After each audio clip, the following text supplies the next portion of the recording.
लगता था कि अब तो बिल्कुल एनएसए का भी समय पूरा हो गया, अब तो इनको जेल में रखा जाना जो है वो पॉसिबिलिटी उसकी नहीं रहेगी और चंद्रशेखर आ जाएंगे हमारे बीच। सबसे ज़्यादा हमले मेरे ऊपर जून में होते हैं और आगे बढ़ने की ताकत भी मुझे जून से मिलती है। जून में मुझे गोली खानी पड़ी, जेल में था तो जहर दे दिया गया।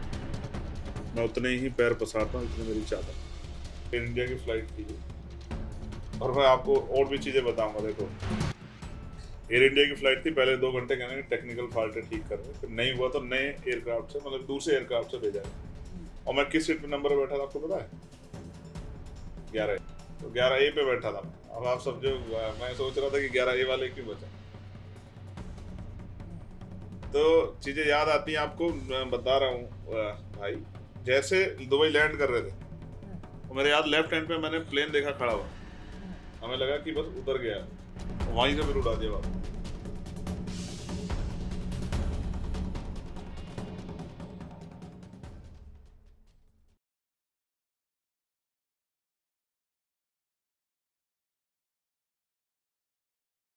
नमस्कार, मेरा नाम आसम कैफ़ है और आप लोग जो हैं वो हमारा पॉडकास्ट देख रहे हैं। और अमूमन पॉडकास्ट में आप लोग ऐसे लोगों से मिलते हुए देखते रहते हैं जो खासकर जिनकी आइडेंटिटी जो है वो दुनिया भर में विकसित हुई हो। और ये आइडेंटिटी तब भी और भी अच्छी लगती है जब ये खुद के दम पर बनाई गई हो। आज हमारे पास एक ऐसे व्यक्तित्व उपस्थित हैं, मौजूद हैं, जिन्होंने अपनी आइडेंटिटी यकीनन अपने दम पर बनाई है। उनका जीवन, उनका संघर्षमय जीवन एक बहुत बड़ी प्रेरणा है। और अब बहुत बड़े लोग, देश दुनिया के बहुत बड़े लोग ये मानने लगे हैं, बल्कि ये तो बहुत पहले ही मानने लगे थे जब टाइम मैगज़ीन ने उनके बारे में बहुत कुछ लिख दिया था। लेकिन अब तो उनके कट्टर आलोचक भी मानने लगे हैं कि पॉलिटिकली उनका बहुत ब्राइट फ्यूचर है और जो किसी एक स्टेट में या किसी एक देश में सबसे महत्वपूर्ण पद होता है, वहाँ तक उनके जाने की संभावनाएँ वो पॉजिटिव, सकारात्मक दिखती हैं। कम उम्र में ही काफ़ी लोकप्रियता हासिल कर चुके हमारे साथ आज़ाद समाज पार्टी के राष्ट्रीय अध्यक्ष और भीम आर्मी के संस्थापक चंद्रशेखर आज़ाद हैं, जो नगीना से रिकॉर्ड वोटों से जीत करके सांसद बने थे। बहुत धन्यवाद, नमस्कार, जय भीम, जय भारत। धन्यवाद आस भाई। ठीक है जय आप भीम, जय भारत, नमस्कार, आदाब, सत श्री अकाल। कैसे हैं आप? अच्छा। Very nice, good, very good. तो चंद्रशेखर भाई, बातचीत की शुरुआत में मैं तकलीफ़ तो नहीं देना चाहता आपको, लेकिन जब याद आती है तो बात चल जाती है। जून का महीना है और जून का महीना ही वो महीना था जब 9 जून संभवतः जब आपको हिमाचल प्रदेश के डलहौजी से आपकी गिरफ़्तारी हुई। गिरफ़्तारी होने के बाद जो है वो आपके साथ हाईली हैरेसमेंट के सीन हुए। आपकी जब लगता था कि आज चंद्रशेखर जो है वो ज़मानत पे बाहर आ जाएँगे, उसी दिन रात में जो है एक धारा बढ़ा दी जाती थी। और जब एनएसए लगा दी और ये लगता था कि अब तो बिल्कुल एनएसए का भी समय पूरा हो गया, अब तो इनको जेल में रखा जाना जो है वो पॉसिबिलिटी उसकी नहीं रहेगी और चंद्रशेखर आ जाएंगे हमारे बीच, तो उसके बाद एनएससी की भी सीमा बढ़ा दी जाती थी।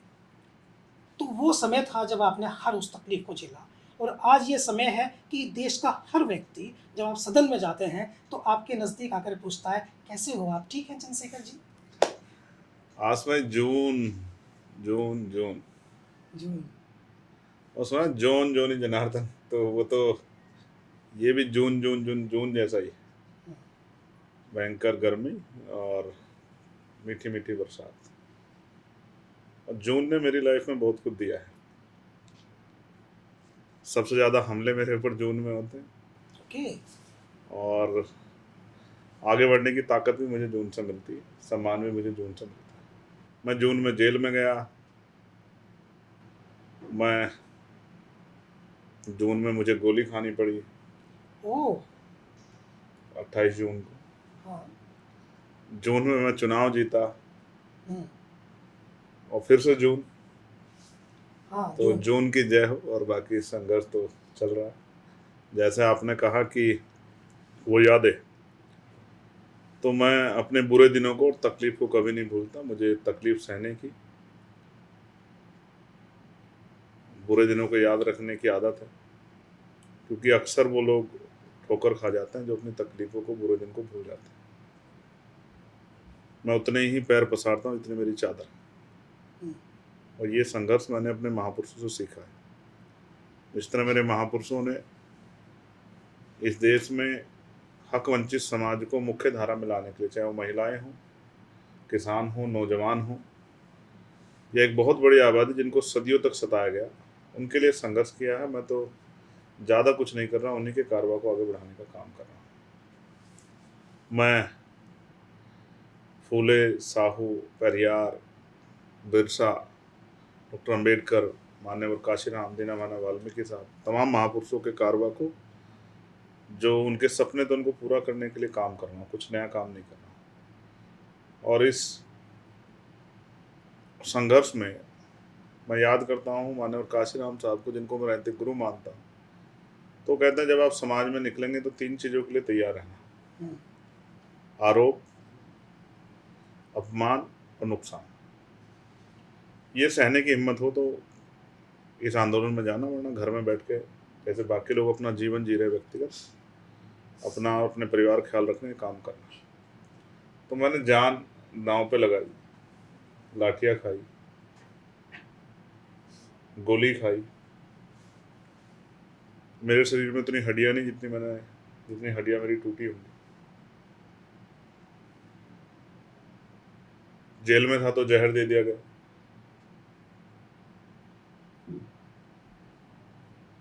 लोग कहते हैं मेरे पास सुरक्षा है, मुझे सरकार ने सुरक्षा दी है, लेकिन सुरक्षा के बीच में भी जब मैं मथुरा जाता हूँ तो मेरे काफिले पे हमला होता है।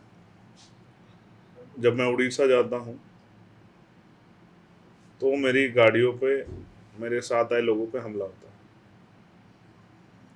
संघर्ष जारी है और संघर्ष तब तक रहेगा जब तक मनुवाद मुक्त भारत नहीं हो जाता, जब तक समता, समानता, बंधुत्व, भाईचारा का राज और समता मूलक समाज नहीं बन जाता, तब तक संघर्ष जारी रहेगा। चंद्रशेखर जी, मैंने अभी कुछ ही पल में ये महसूस किया है कि जब आप अपने तकलीफ़ को याद करने लगे, जून को याद करने लगे, जून की हीट, गर्मी को आप याद करने लगे, तो आप थोड़े से भावुक हो गए, मैंने फ़ील किया।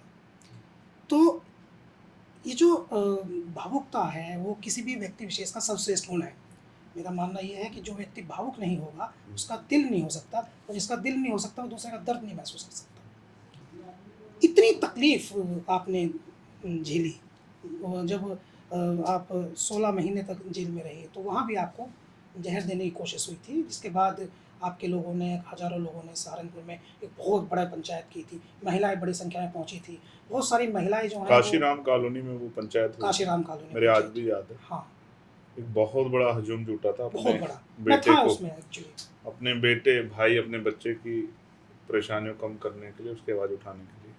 फिर मुझे अस्पताल ले जाया गया मेरठ में, हुँ, और पॉलिटिकल लोग भी मुझसे मिलने के लिए आए। 8 दिन में अस्पताल में रहा। डॉक्टर ने सजेस्ट किया कि इनको अस्पताल में रखना चाहिए, लेकिन सरकार के आदेश पे फिर से जेल भेज दिया गया। हर सुबह मैं इंतज़ार करता था, हर रात के बाद, कि आज ऐसा सवेरा आएगा कि मुझे खुले आसमान में निकलने का मौका मिलेगा। लेकिन वो दिन मेरी लाइफ में 16 महीने बाद आया। Sorry to ask, I am not willing to hurt you, लेकिन मैं फिर भी पूछ लूँ कि जब जेल में आप थे, तो माताजी जो हैं वो मिलने आई कभी? आती थी, वो संडे में आती थी, परिवार के लोग आते क्या बातचीत होती थी? थे। संडे में क्या होता था कि संडे में 2 शिफ्ट में मुलाकात होती थी, हुँ, तो थोड़ा सा रिक्वेस्ट करके कभी कभी संडे के समय थोड़ा सा ज़्यादा मिल जाता।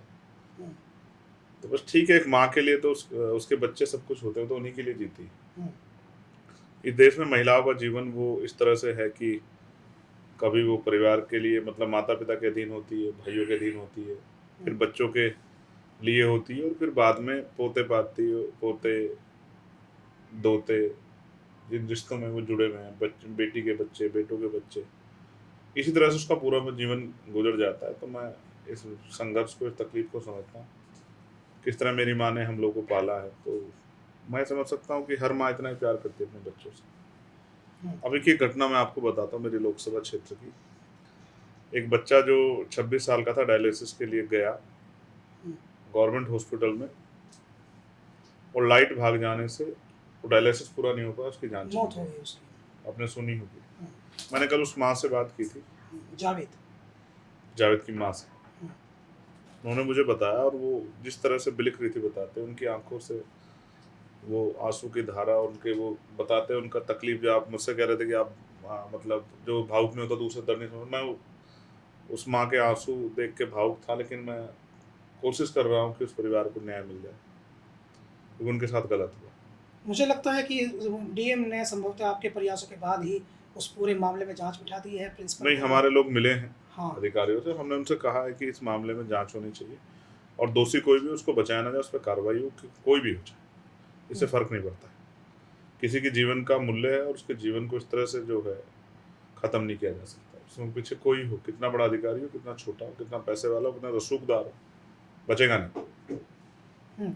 अच्छा, मुझे ये भी पता चला, मैं इसको भी वे आशा आज आपसे वेरीफ़ाई कर रहा हूँ, चूँकि ये अच्छा मंच है, लोग सब जानते हैं, समझते हैं कि जब आप जेल में थे 16 महीने के पीरियड में, तो उस समय आपने 2 मुख्य काम किए। एक तो आपने 16 महीने तक बहुत सारी किताबें पढ़ी, महापुरुषों की जीवनियाँ पढ़ी, और दूसरा आपने जेल में जो लोग उत्पीड़ित थे, जिनकी कोई न कोई समस्या थी जेल में, तो उनको भी न्याय देने की लड़ाई लड़ी। इन दोनों बातों में कितना सच है? नहीं, न्याय देने की नहीं लड़ी ब्रदर। हुँ, ये बात सत्य है कि 29 डे मैंने बड़ी परेशान महसूस किया उसमें, क्योंकि जो आदमी हुँ, उड़ रहा था अचानक उसको बांध दिया जाए, जो आदमी सुबह निकल के संघर्ष करता रहा, वो 3-4 बजे पहुंचता था, हुँ, अचानक आप उसको बांधकर एक जगह में निश्चित जगह के एक दायरे में, एक सीमा के अंदर उसको रोक दो, तो ये तकलीफ दे तो है ही। जैसे एक उड़ते हुए पंछी को आप पिंजरे में बंद कर दो तो वो कैसे फड़फड़ाता है। ठीक है। लेकिन 30वें दिन मैंने तय किया कि इस जीवन को स्वीकार करना है, काहे को हार माननी है, एक ही तो जीवन मिला है। हुँ, इस जीवन में तमाम तरह के रस हैं, तमाम तरह के समय आएंगे, कभी खुशी होगी, कभी दुख होगा, कभी अपमान होगा, कभी सम्मान होगा। जीवन चक्र है, चलता रहेगा, जब तक संग जीवन है तब तक बहुत कुछ सीखना है। तो मैंने महापुरुषों को बहुत पढ़ा है, काशीराम, मान्यवर काशीराम साहब से लेके फूले साहब को, पेरियार साहब को, साहू जी महाराज को, और मैं जब नाम बताऊंगा आपने सुने भी नहीं होंगे, संतराम बी ए प्रजापति जी को, बाबू जगदेव प्रसाद कुशवाहा को, जननायक कपूरी ठाकुर को, मामला रामसु वर्मा को, हुँ, सर छोटू राम को, चौधरी महाराज सिंह भारती को, जननायक कपूरी ठाकुर को, बाबू जगदेव प्रसाद को, हुँ, माँ अवंतिका बाई को, माँ झलकारी बाई को, माँ अहिल्याबाई होलकर को। मैंने कोशिश की शिक्षा क्रांति के जनक ब्रह्मानंद लोधी जी को, हुँ, मान्यवर दीना भाना वाल्मीकि जी को, ओम प्रकाश वाल्मीकि जी को, जो मुझे लगा कि भाई इस आदमी को, जिसने संघर्ष किया है, जिसने अपने जीवन में तक त्याग किया है, जिसने अपने जीवन में संघर्ष किया है, माँ सावित्रीबाई फूले, माँ फातिमा से, उन भगत सिंह जी को, करतार सिंह सराभा जी को, शहीद उधम सिंह जी को, तमाम उन संतों को, गुरुओं को, महान पुरुषों को, जिन्होंने देश की आज़ादी में योगदान दिया, सबको पढ़ा, बाबा साहब अम्बेडकर को पढ़ा, और वही है मेरे जीवन का एक जो टर्निंग पॉइंट है जिसने मुझे बदला। इसके बाद मैंने बहुत सारी चीज़ों को त्याग दिया और मुझे लगा कि ये मैं जो जन्मा हूँ, तो किसी के जीवन में कोई ना कोई उद्देश्य जरूर होता है, और अगर आपके पास लक्ष्य नहीं तो काहे का जीवन, हुँ, ऐसे ही इस दुनिया में आए और चले गए तो फिर क्या फायदा। तो लक्ष्य होना चाहिए, तो एक लक्ष्य जो है बनाया, पहले वो लक्ष्य समाज के जरिए समाज की परेशानी को खत्म करना था, जागरूक करके, और फिर उस लक्ष्य को थोड़ा सा और विस्तृत कर दिया 2020 में। मैं महापुरुषों की असल बात को समझा कि लोकतंत्र में हम लोग किस तरह से बदलाव कर सकते हुँ, हैं। और रही बात लोगों की परेशानियों की, तो हुँ, मैंने कोशिश की कि जिसकी मदद मैं कर सकता हूँ, और ऐसे सैकड़ों लोग होंगे जो जेलों में परेशान थे, तो मैंने वहाँ के जो उस समय जब जज आते थे तो उनके सामने उनकी बात रख के, और जिनकी जो बेल बॉन्ड नहीं भर सकते उनके बेल बॉन्ड भर के, बहुत सारे लोगों को मैंने, सैकड़ों लोग होंगे जिनको मैंने जेल से निकाला। हुँ। तकलीफ़ तो आपको मिलती ही रही। गोली लगने वाली जो तकलीफ़ थी, वो तकलीफ़ नहीं थी, वो तो लगभग नियर टू डेथ थे आप। बिल्कुल मौत के नज़दीक थे आप, और गोली भी बहुत करीब से मारी गई थी। बहुत सारे लोग ये पूछ भी चुके होंगे आपसे ये, और कई बार आप इस बारे में बता भी चुके होंगे। लेकिन आप मुझे वो बताइए कि आपकी खुद की फीलिंग्स क्या थी, और परिवार के लोगों को जिस प्रकार से चिंता हुई, तो तब आपकी उनसे क्या बातचीत थी? देखो, स्पष्ट ये है कि गोली तो उन्होंने बताया भी, पुलिस ने बताया। हुँ, हालांकि पुलिस ने बहुत कुछ छिपाया है, समय आने पे सब बाहर निकल जाएगा, उगलवा लेंगे, ऐसा कुछ नहीं, हुँ, उगलवा लेंगे। तो उन्होंने ये जरूर बताया कि हम मारना चाहते, हत्या करना चाहते। सोचो अगर मैं उस दिन वो गोली मुझसे 1 इंच इधर हो जाती और मैं इस दुनिया में ना होता, क्या अच्छा क्या बुरा, क्या लाया था क्या ले जाता। लेकिन इसमें नुकसान कितना बड़ा था हमारे मूवमेंट का और हमारे इस हकवंचित समाज का। कि आज उनके पास कोई मेंबर ऑफ पार्लियामेंट होता उनकी आवाज उठाने वाला, क्योंकि नीति ने सब कुछ तय किया, चल तो रहा है, कुदरत ने सब कुछ तय किया। तो पिछले 1 साल में जो मैंने पार्लियामेंट में किया है वो इस बात उससे वो माइनस हो जाता है, और वो जो 10-12 साल लगे हैं समाज को मुझे तैयार करने में, अपना पैसा अपना समय खर्च करने में, धूप बारिश आंधी तूफान अंधेरी रातें सूखी सड़कें भूखा पेट, जिस तरह से लोगों ने मेरे साथ मिलकर मेहनत की है, भीम आर्मी के हमारे सीनियर लीडरशिप ने, अंतिम भीम आर्मी के छोटे छोटे कार्यकर्ता ने, वो कहाँ से आ पाता, आज़ाद समाज पार्टी के कार्यकर्ताओं ने, हमारे बहुजन लीडरशिप के लोगों ने जो संघर्ष किया, जो हमारे प्रभु समाज है उन्होंने जो संघर्ष किया हमारे साथ, वो तो सब बेकार हो गया। तो परिवार का सीधी बात यह है कि इस सारी लड़ाई में अगर कोई हारा है तो मेरा परिवार, क्योंकि मैं उनको ज़्यादा समय नहीं दे पाया। माँ को मैंने उस दिन कहा कि आप मत आना, क्योंकि मैं शहीद आजम भगत सिंह को भी मैंने पढ़ा। तो एक किस्सा आपको शेयर करता हूँ कि जब उन्होंने अपनी माँ से कहा कि वो आंसू ना बहाए, वरना लोग हंसेंगे कि शहीद की माँ रो रही। उन्होंने अपने फादर से भी लड़ पड़े वो, जब उनको पता लगा कि उनके फादर ने माफ़ीनामा भेजा अंग्रेजों के पास कि वो भगत सिंह को छोड़ दें। तो उन्होंने कहा कि मेरी जंग है, इसमें आपको घुसने का अधिकार नहीं है, आपने मेरा अपमान किया है, माफ़ीनामा दे। क्रांतिकारी माफ़ीनामे से डरता है। तो मैंने परिवार से कहा कि आप मत आना, आप आओगे रो पड़े तो लोग हंसेंगे कि जो आदमी जान दांव पे लगा के निकला उसका परिवार कम नहीं। एक व्यक्ति को सिर्फ व्यक्ति को सफर नहीं करना पड़ता, उस परिवार को भी सफर करना पड़ता है जब वो आंदोलन की राह में। सोचो अगर मुझे कुछ हो जाता तो जिस परिवार से मैं पल के बढ़ गया हूँ, हालांकि आज तो मैं मानता हूँ कि मैं सामाजिक प्रॉपर्टी हूँ, तो उनका तो सब कुछ चला जाता, लेकिन मुझे खुशी है कि अगर मेरी जान जाए तो इसी आंदोलन में जाए। लेकिन दुआएं भी होती हैं ना, जहाँ कुछ हैं लोग आशीर्वाद है, जहाँ कुछ लोग मारने वाले हैं बचाने वहाँ वाले। बचाने वाले भी तो हैं। तो मैंने देखा आपको, मैं ये भी है कि आपका एक कार्यक्रम था तालकटोरा ग्राउंड में, और एक लड़का जो है वो आपकी तरफ दौड़ के आया, तो आपके साथ आपके साय की तरह रहने वाले संभवतः मनीष थे, कौन थे वो, आपके साथ ही रहते हैं, दीपक दीपक दीपक वो बिजली की तेज़ी से आए और ऐसा लगा जैसे उस लड़के को आप तक पहुंचने से फिटो पहले वो हवा में पकड़ लिया उसको। हाँ, ऐसे भाइयों का तो वो जीवन में रिन्यू हुई, जिन लोगों ने बहुत पुराने समय से इस लड़ाई में साथ दिया है।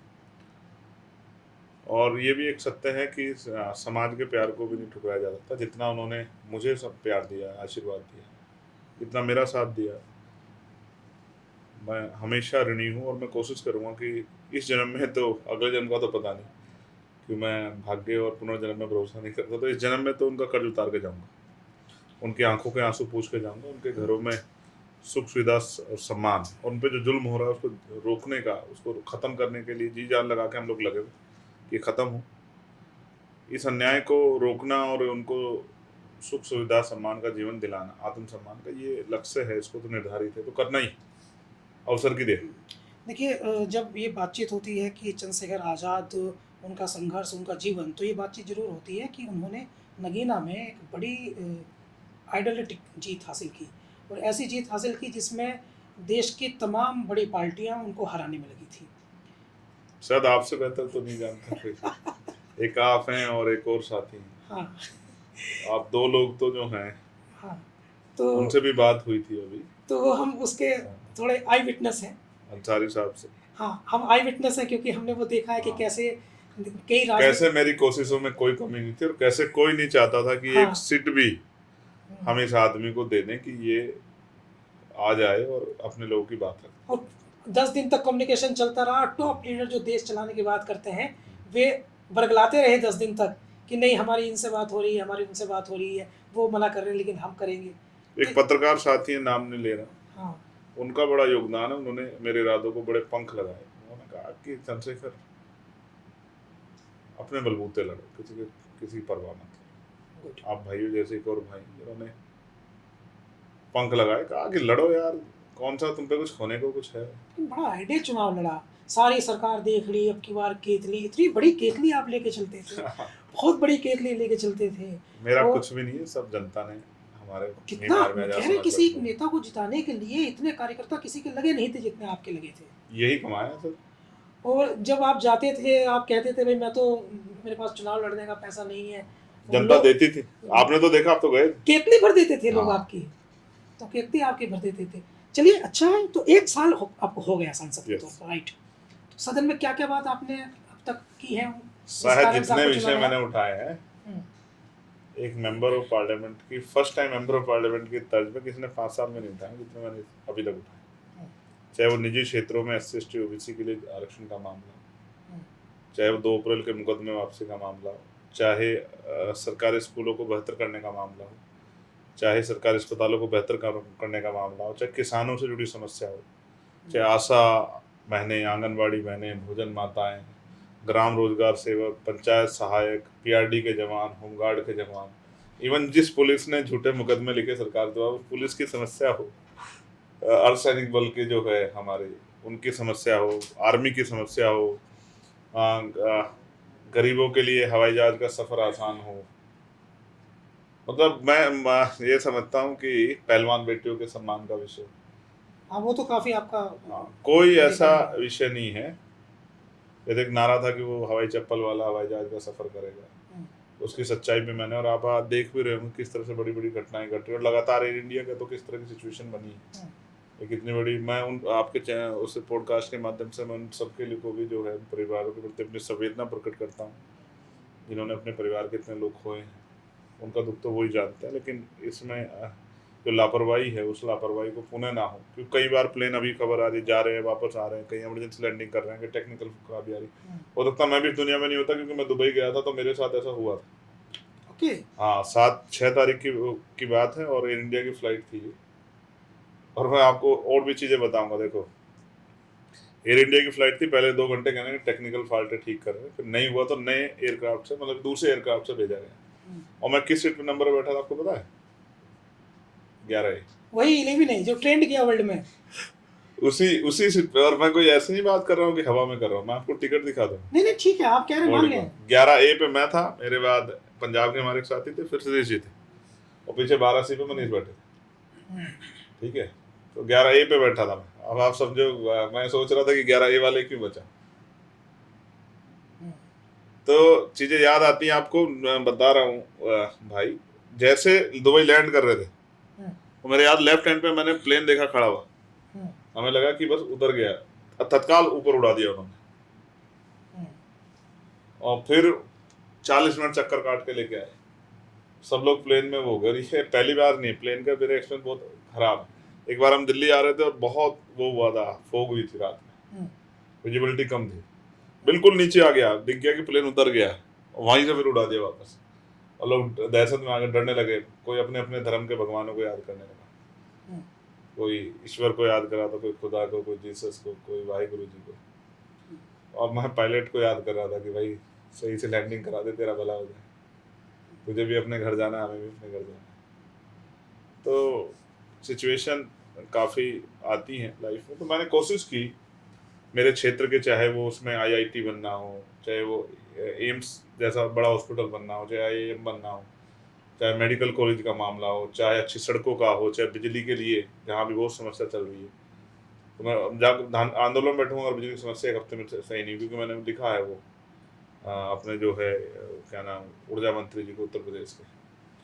तो चाहे पानी की समस्या, जिससे जो है खो की समस्या से लोगों की, किसानों की फसल नष्ट होती है, चाहे गुलदार का मामला हो, हुँ, चाहे अच्छे स्कूल जो है हमारे यहाँ कई जगह बिल्डिंग अच्छी नहीं है, तो चाहे उस तरह के जो है केंद्रीय विद्यालय का मामला, मैंने पूरी कोशिश की है, चाहे रेलवे के स्टॉपेज का मामला, नई ट्रेन चलाने का मामला हो, मैंने पूरी कोशिश की है, चाहे प्रधानमंत्री आवास का मामला हो। जब मैं जाता हूँ दिशा कमेटी मीटिंग में, तो एक एक चीज़ को बारीकी से करता हूँ, इसका लाभ योजना का आम जनता को मिल रहा नहीं मिल रहा। ये आपने 2 बात ऐसी कह दी जो मुझे मजबूर कर दिया। एक तो आपने गुलदार का ज़िक्र कर दिया। गुलदार जो है वो इंसानों की जान वाली रहा है। मुझे याद आया, कभी संभवतः मेरी ही बातचीत थी, मैंने आपसे कहा कि कुछ लोग जो हैं वो आपकी तुलना जो है वो टाइगर से करते हैं या शेर से करते हैं, तो आपने कहा नहीं, मैं टाइगर और शेर भी नहीं बनना चाहता, क्योंकि वो भी कमज़ोरों को, हाँ, वो अपने से कमजोर को मार अपने के से खाता कमज़ोर को मार है। यस। खाता है। तो मैं कोई ऐसा काम नहीं करना चाहता कि मैं कमज़ोर को सताऊँ। तो ये जो मानसिकता है, और यकीनन ये एक लंबे समय से पैदा होती है और ये स्कूल में नहीं सिखाई जाती, तो जन्म जाती होती है।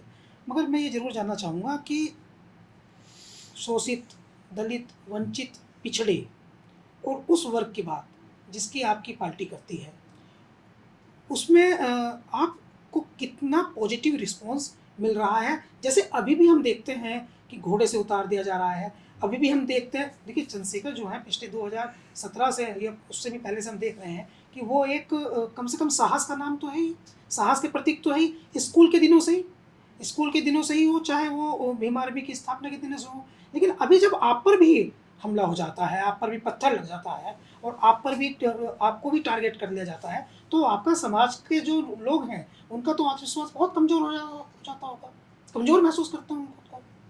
देखिए, पहली बात ये सोच जो है ना, इसमें परिवार का भी बहुत रोल होता है। जो आइडियोलॉजी आपके यहाँ फॉलो होती है फैमिली में, उसका भी बहुत बड़ा रोल होता है। मेरे जीवन में मेरे फादर का बहुत बड़ा रोल है, वो टीचर थे। और क्योंकि जिन महापुरुषों को हम लोग, चाहे वो भगवान बुद्ध हों या जगत गुरु सतगुरु रविदास जी महाराज हों या गुरु कबीर जी हों, गुरु नानक जी, जिनको हम पढ़ के जो हैं आए हैं, बचपन से जो हमारे घरों में रहा है, उनका भी एक बहुत बड़ा जीवन पे असर होता है। रही बात जैसा आपने कहा कि भाई आज भी ये होता है, तो जब होता है तकलीफ तो होती, इसमें तो कोई दो राय नहीं, लेकिन जब मेरे ऊपर होता है तो मुझे बहुत तकलीफ नहीं होती। फिर मैं ये इस उसको समझता हूँ, इस हड़बड़ाहट को समझता हूँ विरोधियों की, कि वो मुझे डरा के मेरे समाज को डराना चाहते हैं। उनको ये नहीं पता ना कि मैंने बात कहीं और भी कही थी, आपको भी बता रहा हूँ, कि जो पहाड़ों से टकराते हैं उनको तूफान कहते हैं, और जो तूफानों से टकराते हैं उनको बाबा साहब अम्बेडकर की फौज का जवान कहते हैं। जवान से याद आया, आपने रेजिमेंट की पढ़ी हस्तिनापुर के तो मैं वो जवान हूँ जो हाँ। बाबा साहब अम्बेडकर की फौज का हूँ, तो मैं इन हमलों से नहीं डरता। अभी तो और बड़े हमले होंगे, हर हमले के लिए हम लोग तैयार हैं, क्योंकि हमने संकल्प लिया। आपको पता है परसों मैंने संकल्प लिया। क्या संकल्प लिया है? वो हमारे लोग को थोड़ा सा वो सम्मान के लिए वो मुकुट पहनाने की आदत है। हाँ, मैंने देखा है, आपने मुकुट पहनना झांसी स्वीकार में कर दिया। नहीं पहना मैंने, हाँ। कहा कि आखिरी है, अब तब पहनूंगा जब उत्तर प्रदेश कुर्सी पे कोई अम्बेडकरवादी बैठ जाएगा, उससे पहले नहीं पहना। तो रेजिमेंट के बारे में क्या कहना, क्या जानना चाहते हैं रेजिमेंट के बारे में? आपने एक्चुअली हस्तिनापुर में एक कार्यक्रम किया। हस्तिनापुर की जो हिस्ट्री है, हस्तिनापुर ऐसी विधानसभा सीट है उत्तर प्रदेश की कि जो भी वहाँ से विधायक बनता है उसी पार्टी की सरकार बन जाती है। और पौराणिक कथाओं के दृष्टिकोण से भी हम जाने तो महाभारत में कैपिटल थी हस्तिनापुर, और हस्तिनापुर की जो लड़ाई है वो महाभारत भारत का सबसे बड़ा महाकाव्य भी है, सबसे बड़ा महाग्रंथ भी, और दुनिया भर में वो उसको पढ़ा जाता है, समझा जाता है, बड़ी उसकी कहानियाँ जो है प्रचलित है। उस हस्तिनापुर में आपने एक कार्यक्रम किया और वहाँ आपने हजारों की संख्या में लोग इकट्ठे किए। उसके बाद आपने रेजिमेंट की बात जो है वो प्रमुखता से उठाई। क्या है ये? देखिए, पहली बात, आपने हस्तिनापुर के बारे में बहुत कुछ बताया है, और हस्तिनापुर में मेरी निगाह है। Okay, good, exclusive. हस्तिनापुर में मेरी निगाह है कि जिस सीट के बारे में, हालांकि मैंने कहा ना कि मैं कर्मों में ज़्यादा भरोसा रखता हूँ, तो मैं समझता हूँ कि हस्तिनापुर इस बार आज़ाद समाज पार्टी जीतेगी, ऐसा मेरा भरोसा है। एक बात, अब उसके भविष्य के परिणाम क्या होंगे ये आप इसका आइडिया आपको लगा लेना। आप ही कह रहे हैं कि जो हस्तिनापुर जीतता है, तो आप समझो कि हस्तिनापुर मेरे टारगेट में है, और जिसको हम टारगेट बना लेते हैं, जिस चीज़ को, उसमें सब कुछ झोंक देते हैं। तो हस्तिनापुर आज़ाद समाज पार्टी जीतेगी, ऐसा मेरा भरोसा है। हापुड़ भी आज़ाद समाज पार्टी जीतेगी, ऐसा मेरा भरोसा। पुरकाजी भी आज़ाद समाज पार्टी जीतेगी। मतलब उन सीटों की बात कर रहे हैं जहाँ जिन सीटों को एक खास समाज के लोगों की का गढ़ कहा जाता है। मैं फिर आपसे कह रहा हूँ, ये कुछ सीटें हैं जो बहुत टारगेट में, जो जीतेंगे, इस बात को आप नोट कर लो। और मैं कोई बात हवा में नहीं कहता। मैंने आपको लोकसभा चुनाव में कहा था कि नगीना हम लोग जीतेंगे, कोई एडी चोटी का जोड़ लगा ले, नगीना की जनता का हाथ मेरे सर के ऊपर है, वो जीतेंगे। तो रेजिमेंट की बात ये है कि मैंने वहाँ गुजर रेजिमेंट की बात की। गुजर रेजिमेंट की मांग है, गुजर समाज के लोग की बननी चाहिए जी। और मैं कहता हूँ, क्या तो आप समझो मेरी बात को, मैं क्यों कह रहा हूँ। बात रेजिमेंट की नहीं, बात है उस समाज में बल की। आज राष्ट्र प्रेम की बात होती है, हर समाज चाहता है कि वो राष्ट्र के में अपना हर तरह का योगदान दे। तो मैंने उससे पहले और रेजिमेंटों की बात की। मैं आज आपके मन से कह रहा हूँ कि जो भी, क्या तो सरकार को सभी की मांग माननी चाहिए, जो भी रेजिमेंट्स है और जो लोग चाहते हैं वो रेजिमेंट्स बनाएं, या फिर ऐसा रास्ता निकालें कि किसी के सम्मान को ठेस ना पहुंचे। भाई आप समझो ना, ये सिर्फ नौकरी नहीं है ना, सेना की नौकरी, इसमें बलिदान भी होता है। तो हर आदमी अपने आप को साबित करना चाहता है कि वो राष्ट्र प्रेम करता है। तो जिस अवसर नहीं मिल रहा है, क्योंकि आपने अग्निवीर ला दिया 4 साल की नौकरी, गलत है ना।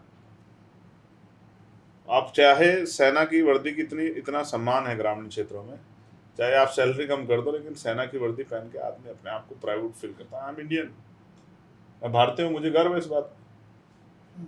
तो एक भारतीय के लिए आप देखा हमारे यहाँ जो सेना का जवान बलिदान होता है, हालांकि उसके परिवार क्या क्या सेना पर तो अलग बात है, लेकिन वो उसके परिवार के आंसू तो होते हैं, लेकिन हौसले नहीं टूटते कभी। हाँ, ये इस मिट्टी में बल, कई बार संतों गुरुओं की मिट्टी है। हाँ, कई बार आता है शहीद घर आता है और वो सबको पता है कि वो दुनिया छोड़ के जा चुका है, मगर परिवार के लोग जो है मुस्कुरा के उसका।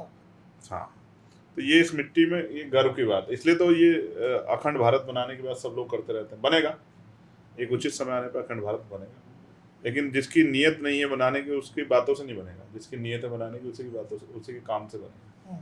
तो इसलिए मैंने रेजिमेंट की मांग उठाई, और पुरानी रेजिमेंट की एक रेजिमेंट है उसको बहाल करने की मांग भी उठाई। जो पॉलिटिकली इसका बड़े निहितार्थ हैं।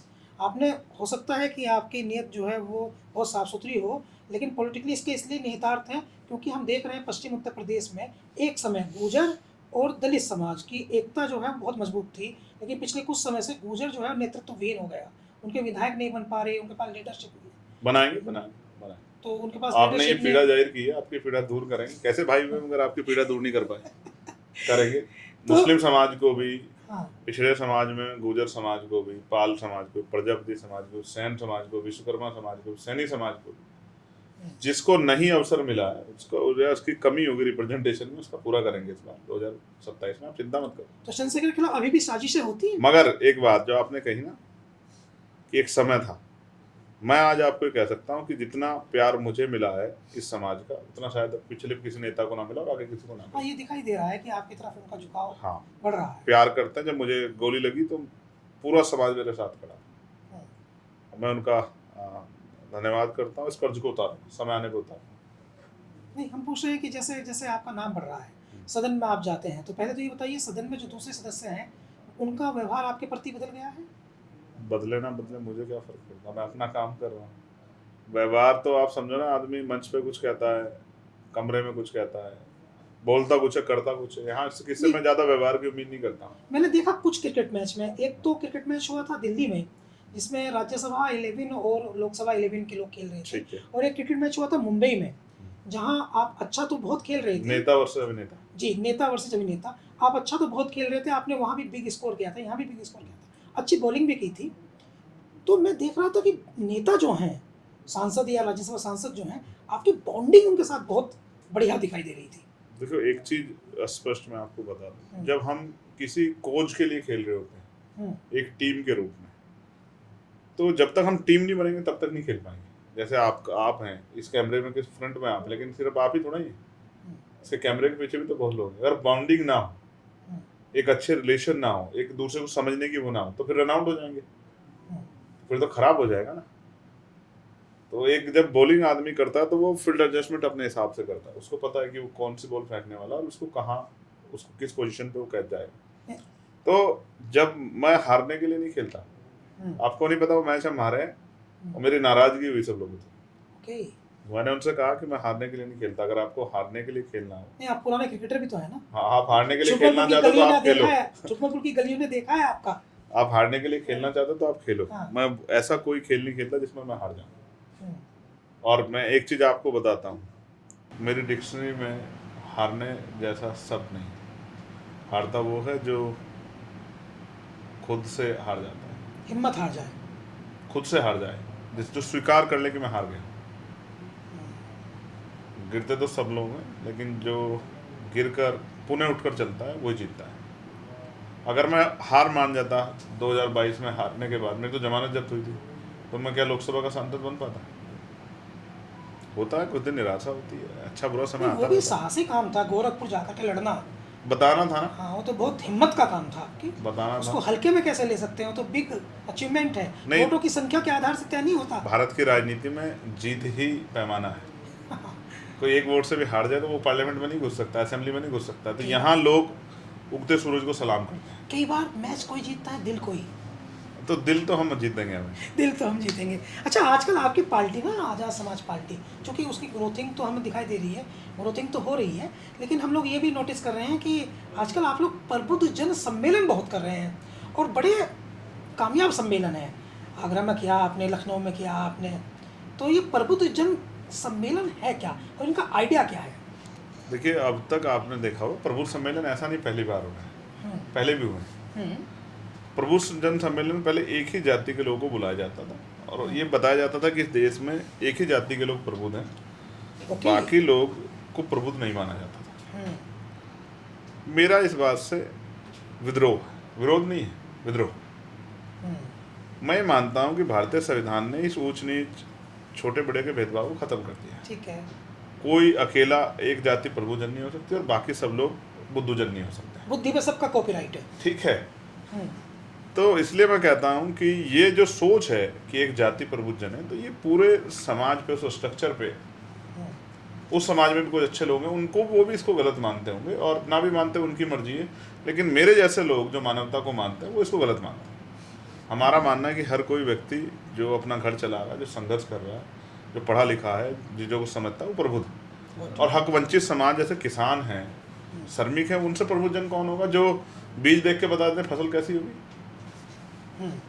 वो बीज देख के बता देते हैं कि फसल कैसी होगी। सही है। और वो काला आसमान आप देखते हैं, किसान डर जाता है जब काला आसमान आता है और फसल पक्की खड़ी होती है, लेकिन वो हवा का रुख देख के बता देता है कि ये कितनी देर रहेगा, ये बरसेगा नहीं बरसेगा, उस बात को समझता है किसान। बिल्कुल नया आइडिया, हमने इससे पहले कुछ देखे हैं प्रबुद्ध जन सम्मेलन, तो उसमें एक ही जाति के लोगों को बुलाया जाता था। तो इसमें हमने SC ST OBC के कर्मचारी, रिटायर्ड, उन समाज से व्यापारी, उस समाज के पढ़े लिखे शिक्षक, उन समाज के वकील, वो समाज का वो तबका जो समाज निर्माण करता है और समाज को रास्ता दिखाता है, उनको हमने बुला के इन्विटेशन दिया। वो हमारी पार्टी के भी नहीं होते हैं, हम उनको बुला के इन्विटेशन देते हैं, अपनी बात रखने का मौका देते हैं, उनसे कहते हैं कि आप हमें सिखाओ कि हमें क्या कमी है, हमको क्या करना चाहिए। हम देखो, काशीराम साहब कहते थे कि दल तो कोई बना सकता है, बहुजन समाज बनाने की लड़ाई है, तो हम बहुजन समाज बना रहे हैं प्रबुद्धजन के जरिए, और मेरा विश्वास है कि हम बहुजन समाज बनाने में कामयाब हो जाएंगे। जिस दिन बहुजन समाज बन गया तो आप देखना, रिक्शा वाला भी MLA बनेगा और सब्जी बेचने वाला भी MP बनेगा। मेरी बात को आप याद रखना। जब लोग विचार से जुड़ जाएंगे, लक्ष्य से जुड़ जाएंगे, आप देखना अपने हक अधिकारों के लिए संघर्ष करेंगे तो बहुत बड़ा परिवर्तन होगा। राजनीति में जिनकी दुकानें चल रही है, जो सोचते हैं राजा का बेटा ही राजा बनेगा, जो सोचते हैं कि एक लेगेसी है यही फॉलो होती है, उन सब की दुकानें बंद हो जाएंगी। आप मेरी बात को याद रखना। बहुत चुभेगी ये बात सब लोगों को, लेकिन मैं लोगों के हितों के साथ खड़ा हूँ, लोकतंत्र के साथ खड़ा हूँ, किसी के ये परवाह नहीं कर रहा हूँ कि इसको चुभे ना चुभे। ये भी हम समझ लें कि जब आपने पॉलिटिकल बातचीत कर ही दी है, तो अभी कुछ समय के बाद ही उत्तर प्रदेश में एक बड़ा महत्वपूर्ण चुनाव होने जा रहा है। वो महत्वपूर्ण चुनाव जो है, वो उससे सरकारें तो नहीं बदलती, लेकिन उसकी पावर बहुत होती है। पंचायत चुनाव, त्रिस्तरीय पंचायत चुनाव। तो ये जो पंचायत चुनाव है, जिसमें प्रधान, ब्लॉक प्रमुख, जिला पंचायत का जो चुनाव होता है, जैसे त्रिस्तरीय चुनाव कहते हैं, इसमें आपकी पार्टी जो है उसने पिछली बार भी 19 से बेहतर परफॉर्मेंस किया था। इस बार आपकी क्या तैयारियां हैं और क्या आपकी रणनीतियां हैं? आज कह रहा हूँ, प्रबुद्धजन सम्मेलन पहला सहारनपुर से शुरू हुआ। सहारनपुर जो सीट शुरू होती है वो ख़त्म नहीं होती, वो बहुत दूर तक जाती है। उसको ख़त्म करने का कितना प्रयास किया जाए। दूसरा हापुड़ में किया, मेरठ मंडल का, फिर गाजीपुर में किया, बनारस मंडल का, फिर आगरा में किया, आगरा मंडल का, और फिर लखनऊ में किया, लखनऊ मंडल का, और अभी 2 दिन पहले झांसी में, झांसी मंडल का करके आया। अब कानपुर मंडल का 21 तारीख में, 22 तारीख में बस्ती मंडल का, 18 मंडल सम्मेलन होंगे। उसके बाद जिले वाइज कार्यक्रम चलेंगे। और आप मेरी बात को याद रखना भाई, इस बार त्रिस्तरीय पंचायत चुनाव में आज़ाद समाज पार्टी जो परफॉर्मेंस देगी, अगर निष्पक्ष चुनाव हुए तो आप देखना कि बड़े बड़े दल रिजल्ट देख के अचंभित हो जाएंगे और परेशान हो जाएंगे। और 2027 की एक बड़ी ज़मीन आप तैयार कर देंगे। सैम, आप जान लो और समझ लो। गुड। और 2027 में आप किसके साथ लड़ेंगे? अकेले लड़ेंगे या किसी राजनीतिक दल ने आपको अपने नज़दीक लाने की कवायद शुरू की है? मैं लड़ने के किसी के साथ काहे को लड़ूंगा भाई, मैं तो जनता के लिए लड़ूंगा। ओके। आप बताओ ना, आप समझो ग्रामीण ये इकाइयाँ बनी क्यों हैं? ग्रामीण क्षेत्रों का विकास हो सके। नहीं हो रहा है ना, नहीं हो रहा है।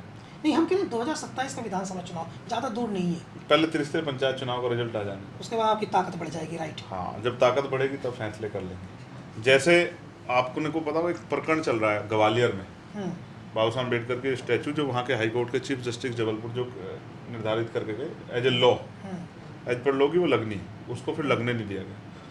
तो उसमें जिस तरह से 11 जून को हमारी पार्टी ने एक बहुत बड़ा सम्मेलन पंचायत बुलाई थी, और मैंने अभी भी उस पर लिखा है कि हम एक बड़ा जो है तैयारी कर रहे हैं। हम गांव में जाएंगे इस बात को लेकर, कौन बाबा साहब अम्बेडकर के स्टैचू का विरोध कर रहा है। जो बाबा साहब के अम्बेडकर की स्टैचू जो संविधान निर्माता, जो सुप्रीम कोर्ट में लगी है, सुप्रीम कोर्ट के पूर्व चीफ जस्टिस चंद्रचूड़ जी लगवाई, तो जो हाई कोर्ट में जिनका जो कानून मंत्री है पहले, जिनकी लगनी चाहिए, जो संविधान निर्माता, उसका विरोध कौन कर रहा है? 21 मानसिकता के लोग हैं समाज में, और इसके फेवर में बात करके कौन राजनीतिक लाभ देना चाहे, इस बात का संदेश समाज में आना चाहिए। इसलिए हम तैयारी कर रहे हैं, हम तो आंदोलन चला रहे हैं ना सामाजिक परिवर्तन का। तो मध्य प्रदेश की गली गली गाँव गाँव घूम के हमारे लोग ये बात बताएंगे किस तरह से बाबा साहब अम्बेडकर को आज भी उनके जाने के बाद उनके संघर्ष को, उनका इस देश के लिए जो बलिदान है उसको धत्ता बता के जो है उनका अपमान करने का प्रयास करें, जो हम लोग एक्सेप्ट नहीं करेंगे। तो हमारा आंदोलन देश भर में लगातार चल रहा है। हमारे कैडर कैंप चल रहे हैं, छोटी मीटिंगें चल रही हैं, बूथ कमेटी काम चल रहा है, प्रभु जन सम्मेलन के साथ सेक्टर कमेटी काम चल रहा है, भाईचारा कमेटी काम चल रहा है। अभी मीडिया हमें उस तरह से नहीं दिखाता, मीडिया हमारी बुराइयाँ तो दिखाता, अच्छा ही है, बहुत कम दिखाता है। हाँ, शुरुआत अब तो लगता है कि एक वर्ग ने तय कर लिया है कि आपको डिफेंड करना है। क्या फर्क पड़ता है? क्या फर्क पड़ता है? उनके हाथ में सब कुछ होता तो मुझे पैदा नहीं होने देते। ये तो मुझे आपका डायलॉग, वो मुझे पेट में मरवा देते। ये डायलॉग तो मुझे आपका बहुत पहले से मैं सुनता हूँ और मुझे अच्छा भी लगता है। अभी क्या है कि मैं एक घटना आपको याद दिला दूँ, चूँकि आप भी क्रिकेटर रहे हैं और क्रिकेट जो है वो मेरा भी पेशेंस रहा है बचपन का। तो जब सचिन तेंदुलकर फरारी लेकर आए तो पूरे देश में जो है वो जश्न मना, और कि तेंदुलकर के पास फरारी, तेंदुलकर के पास फरारी। बहुत सारा टैक्स में भी चोरी की कुछ बात आई थी, या बहुत ज़्यादा टैक्स भी लगा था, लेकिन बड़ा शोर मचा कि तेंदुलकर के पास फरारी, और बहुत सारे लोगों ने इस पर जश्न मनाया। लेकिन जब चंद्रशेखर रोल्स रॉयस में बैठ गया यूएस में जाकर के, तो बहुत सारे लोगों के पेट में दर्द हो गया। फरारी महंगी है, रोल्स रॉयस? रोल्स रॉयस महंगी है। मैं वहाँ फरारी में भी घुमा था, मेरे साथियों में है वहाँ फरारी। ओके। सियाटल में वो लोग मुझे फरारी में लेके उन्होंने घुमाया। हाँ, ठीक है, छोटी सी, दिखता नहीं आदमी बैठ के। रोल्स रॉयस बड़ी, लेकिन मैं दोनों से मेरा कोई बहुत निजी रिश्ता नहीं है। जिन लोगों ने मेहनत करके कमाई है, ली है, उनका मैं उनको उनके संघर्ष को मैं आभार प्रकट करता हूँ। ट्रेडिंग तो हुआ ना कि देखो कितना विलासिता का जीवन है। ठीक है, मैं वहाँ गया, मेरे लोग मुझे लेने आए, उससे लेके मुझे उन्होंने घुमाया। इसको जिसको तकलीफ होती रही, मुझे क्या फर्क पड़ता है यार। सही है, और आपके लोग इतने मजबूत हो रहे हैं। मैं तो सोचता हूँ कि वो रोल्स रॉयस यहाँ हर बहुजन समाज के घर में खड़ी हो, और मैं वो सिर्फ वही क्यों, मैं तो चाहता हूँ उनकी छतों पे हेलीकॉप्टर खड़े हो। आप समझो ना, मेरी कोई लोअर सोच है, मेरी तो बिगर सोच है। मैं चाहता हूँ हर कमजोर के घर के छत पे एक हेलीकॉप्टर खड़ा हो। इतना बड़ा घर हो कि हेलीकॉप्टर खड़ा कर सके, और उसके घर के में हर घर में एक रोल्स रॉयस खड़ी हो, एक की भी तो 2 खड़ी हो, मुझे क्या फर्क पड़ेगा। मैं तो चाहता हूँ ऐसा हो। मैं तो चाहता हूँ इस देश में टैक्स पेयर बन जाए जो हक वंचित समाज है। जो 80 करोड़ लोगों को सरकार तो कहती सस्ता राशन दे रहे हैं, मैं कहता हूँ 80 करोड़ लोग टैक्स पेयर बन जाए, उनकी आमदनी इतनी बढ़े कि वो बढ़िया टैक्स में योगदान करें और देश खूब तरक्की करे, हमें कर्जा ना लेना पड़े दूसरे देशों से।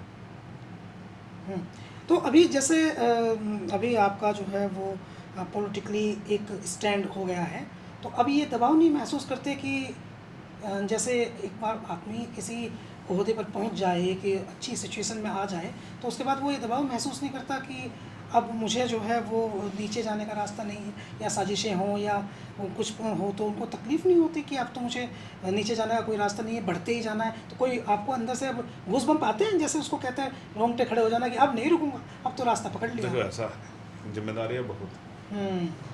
जब मैं जाता हूँ गाँव में, लोग माएँ मिलती हैं, आशीर्वाद देती हैं, बहनें आशीर्वाद देती हैं, गले मिलती हैं, उनके आंसू छलकते हैं, बड़े सर पे हाथ रखते हैं, उनके दुख परेशानियाँ देखता हूँ तो मुझे लगता है कि मेरे दुख तकलीफ़ें, मेरी चोट, सब चीज़ें कुछ नहीं है, वो सब पीछे हैं। और जब ज़्यादा लगता है कि भाई कोई चीज़ वो हो रही है, तो फिर अपनी गोली पे ऐसे जो जख्म अभी सूखा है उस पर हाथ फेर। अभी तक सूखा नहीं है, मतलब हरा है वो, क्योंकि वो बाहरली तरफ है तो वो महसूस होता है हाथ लग के। कमर में भी तकलीफ रहती है आपकी। ठीक है, ऐसी लाखों इन लोगों की समस्या को लड़ने के लिए हमारे महापुरुष ने अपना जीवन बलिदान कर दिया, ऐसी लाखों तकलीफें सब स्वीकार है, अच्छा, तो उस गोली पे ऐसे हाथ फेर लेता है, एक सवाल मैं पूछूंगा। तो बड़ा आनंद आता है, बड़ा आनंद आता है। और लगता है कि इससे बड़ा क्या हो सकता है, जब जान ही नहीं रहती तो क्या करता है। मैं जब जान बच गई तो तय कर लिया कि अब सिर्फ मछली की आंख पर निशान है, अब महापुरुषों के सपने के अलावा कुछ नहीं है, अब सिर्फ उसी सपने को वो करना है, जीना है उसके लिए, मरना है उसके लिए, सब कुछ उसके लिए, बाकी और कुछ नहीं। तो एक बहुत छोटी सी बात, उसके बाद हमारी बातचीत पूरी हो जाएगी। मैं एक्चुअली ये समझना चाहता हूँ आपसे कि आपने अपनी पार्टी का नाम आज़ाद समाज पार्टी काशीराम रखा, और ये आपकी लाइफ पर आप कहते भी हैं मेरे पॉलिटिकल गुरु हैं, और आपकी लाइफ पर बहुत ज़्यादा असर जो है माननीय काशीराम का है। तो कुछ लोग ऐसे भी हैं जो ये भी कहते हैं कि काशीराम जी के आदर्शों पर वो चंद्रशेखर जो हैं वो चल रहे हैं। तो मैं समझता हूँ कि वो तो एक बहुत बड़ा नाम है। कुछ लोग ऐसे में होते होंगे जो ये कहते हैं नहीं चल रहे हैं। देख, समाज में दोनों तरह के एक बात आप जानो, हाँ। आप सबको खुश नहीं कर सकते। जो आपसे अलग हैं, किसी दूसरी विचारधारा में है, किसी दूसरे दल में है, तो वो कभी आपका, उनकी मजबूरी है, ना चाहते हुए भी, वो दिल से भी चाहें तो भी आपके पार्टी की मजबूरी है, आपका वो नहीं कर सकते, आपका सम्मान नहीं कर, आपके बारे में अच्छी बातें नहीं कर सकते। ठीक है, उनको अपना काम करना चाहिए।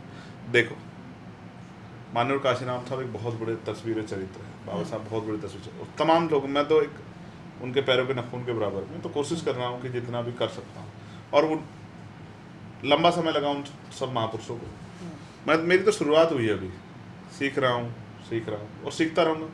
38 साल का हूँ, जिनको मुझसे बेचैनी है वो सब 50 पार गए हैं। लेकिन एक बात तो देखनी पड़ेगी ना। एक मिनट हाँ। जिनको बेचैनी है मुझसे वो सब 50 पार गए। हाँ, 50 साल।